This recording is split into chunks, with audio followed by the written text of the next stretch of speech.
mpora nibuka mu mateka ya Bibiliya, igihe haba hageze umunsi wo kwitegurira isabato, imiryango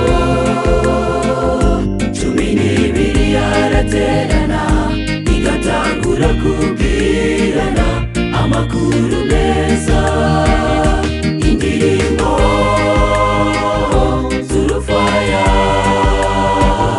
zigatangura gusamirana, zishemagiza umuremyi, umwami w'isabato. Hari igihe mpora nibuka mu mateka ya Bibiliya, igihe haba hageze umunsi wo kwitegurira isabato, imiryango 12 yaraterana igatangura kubwirana amakuru meza, indirimbo z'urufaya zigatangura gusamirana, zishemagiza umuremyi, umwami w'isabato. Sabato nziza n'umunsi w'ihumure, n'umunsi utuma turuhuka mu mitima, kaze mu mitima yacu, mwami utwibutse gutunganya ibyawe no kubigenera.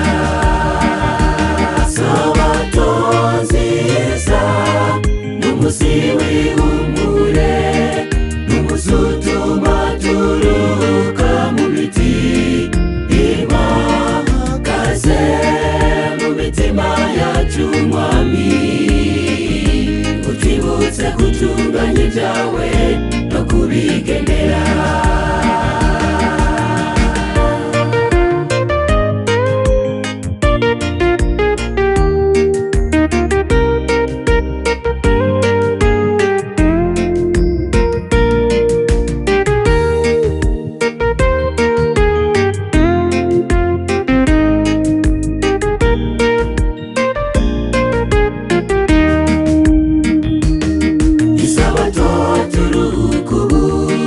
Yabayeho kubw'igihamana, kuko na Yesu nawe akiri mw'isi yaranyirutse n'intumwa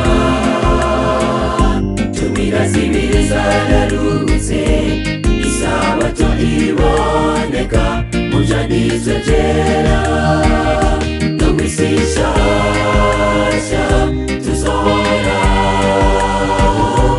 tuzimbere y'Uhoraho Imana, kuva kw'isabato kugeza ku yindi duhimbaza. Isabato turuhuka ubu yabayeho kubw'igihamana, kuko na Yesu nawe akiri mw'isi yaranyirutse n'intumwa 12 zararuhutse, isabato iboneka mu Vyanditswe Vyera, no mw'isi nshasha tuzohora tuzimbere y'Uhoraho Imana, kuva kw'isabato kugeza ku yindi duhimbaza. Sabato nziza n'umunsi w'ihumure, n'umunsi utuma turuhuka mu mitima, kaze mu mitima yacu, mwami utwibutse gutunganya ibyawe no kubigenera.